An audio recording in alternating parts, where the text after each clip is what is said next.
Hello, everyone. Welcome to Religion with Miss G. Today that we are going to read a special story from the Bible.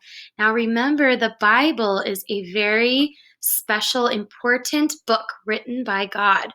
And inside this book, it's really, really long. It has lots of stories that help us learn about Jesus's life and all the great things that God did for us and does for us every day. So today I want to read a story about Easter.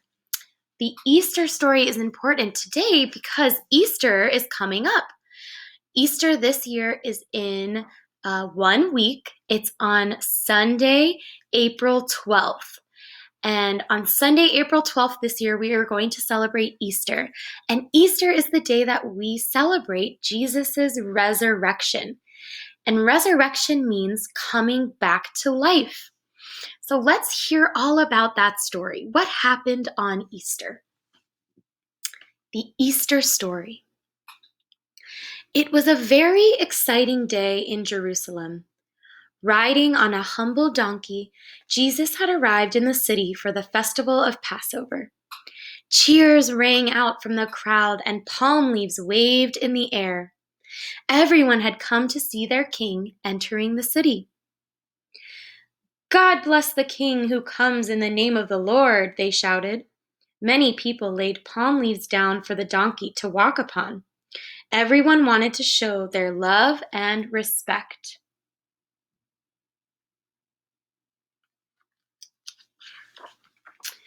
Jesus went straight to the city's temple, where he got a terrible shock.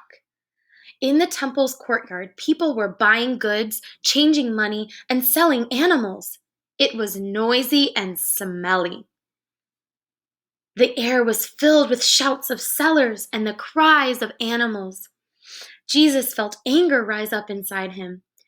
"The house of God is a house of prayer," he roared, "but you have turned it into a den of greed."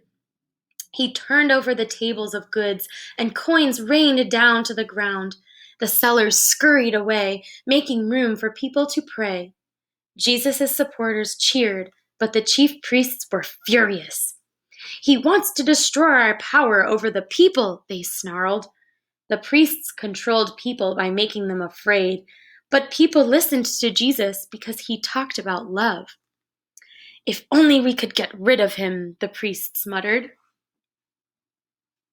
So you can see in this picture, Jesus was very upset that people were selling animals and changing money in a place where you were supposed to pray.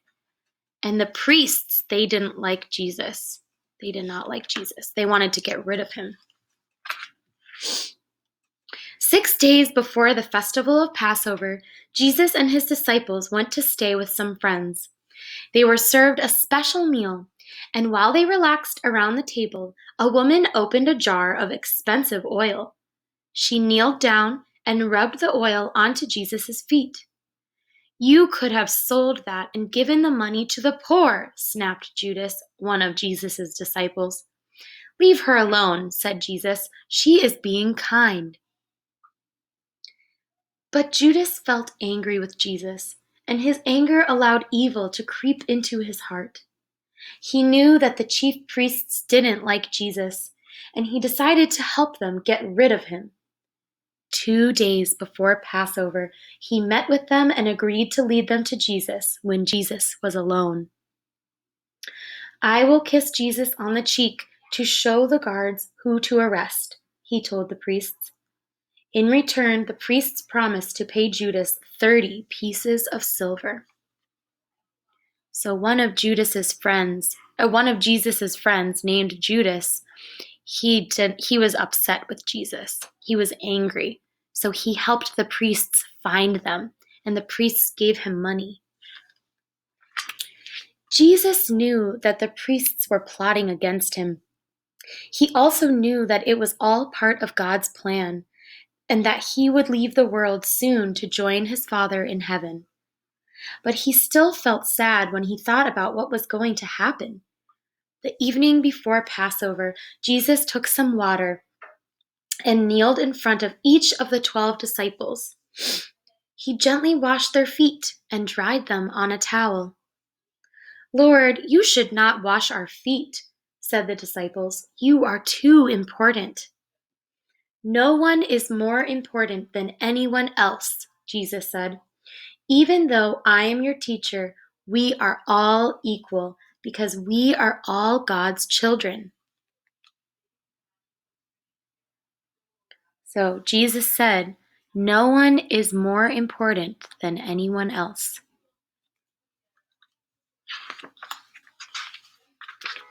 On the day of Passover, Jesus and his disciples sat down to eat a special meal together.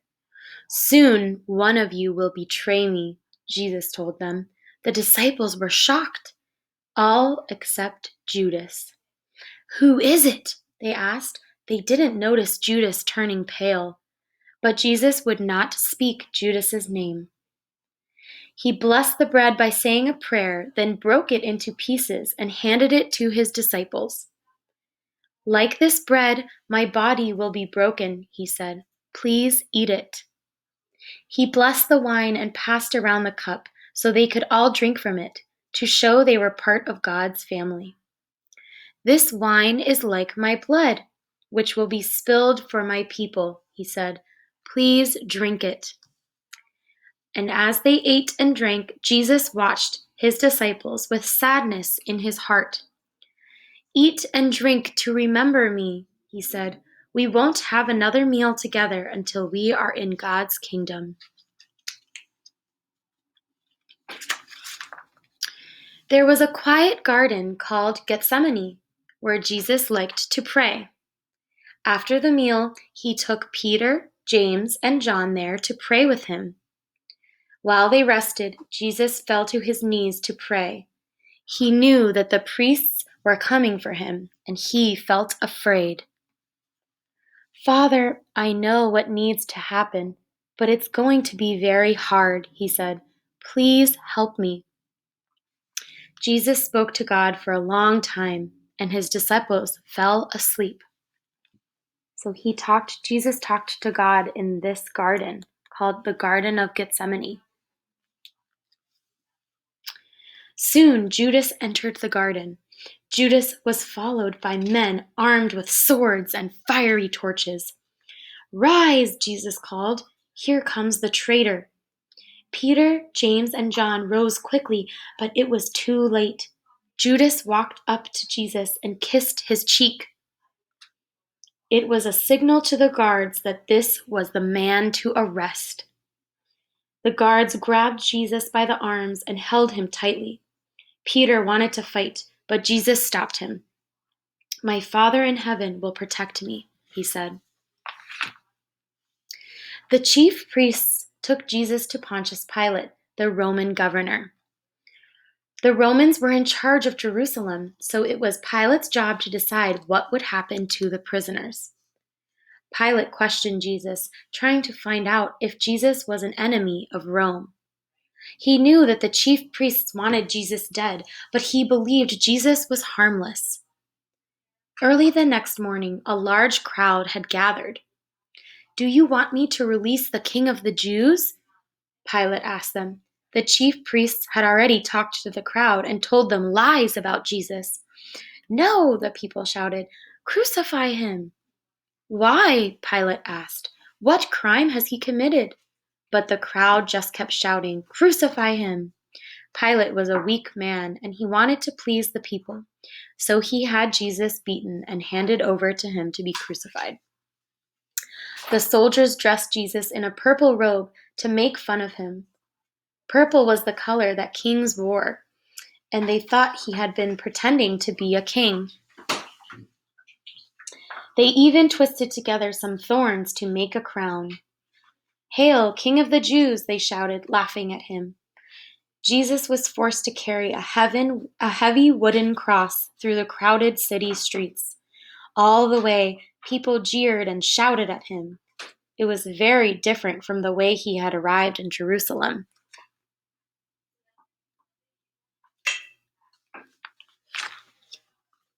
At 9 o'clock in the morning, the soldiers nailed Jesus to the cross. "Father, forgive them," Jesus whispered. "They don't understand what they are doing." The minutes crept by like hours, and Jesus was in great pain. It became harder and harder for him to breathe. He felt as if each breath was tearing at his body. The sun shrank away, and the sky became dark and stormy. But the crowd and the priests kept shouting their cruel words. Finally, at 3 o'clock, with a loud cry, Jesus took his last breath.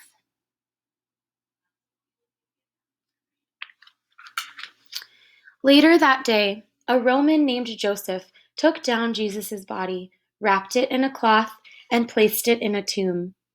Then he rolled a large, heavy stone over the entrance. Early the next morning, Mary Magdalene, one of Jesus' friends, came to visit the tomb.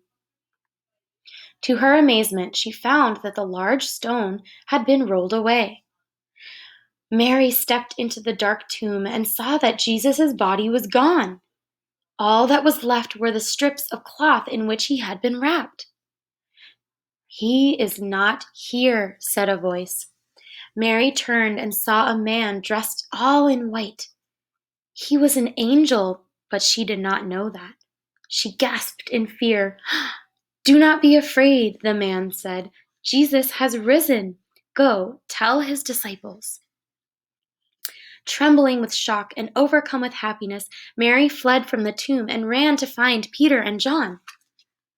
At first, Peter and John did not believe Mary's story. They followed her to the tomb and ran inside. "Someone has stolen the body," they cried. "Who could have done such a thing?" There they went to tell the other disciples what had happened, but Mary stayed behind. "What should I do?" she cried, tears running down her face. She was afraid to be there alone, but she did not want to go home either. "Mary," said a familiar voice. She knew Jesus' voice right away. But how could it be him? A man stepped forward. "Jesus," Mary cried, falling to her knees before him. "Tell the disciples what you have seen," said Jesus. "I will soon be with my Father in heaven." Mary ran back to find the disciples. "I have seen my Lord with my own eyes," she cried. "He has risen from the dead."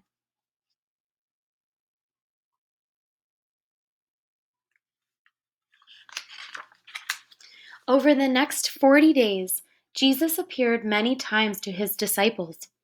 On the Mount of Olives near Jerusalem, he spoke to them one last time. "It is time for me to return to God in heaven," he said. "Everything has happened just as he said it would, but I will always be with you." The sun burst out from behind a bank of clouds. As golden beams of light dazzled them, the disciples watched Jesus rise up into heaven. Then 2 angels appeared, dressed in shimmering white. "Jesus will come back to you," they promised. The disciples shared smiles of love and happiness. They knew that until Jesus returned, they would keep his words alive. They would spread his message of love throughout the world. The end. And that, friends, is the Easter story. I hope you enjoyed our story for today, and I wish you all a very, very happy Easter. Bye for now.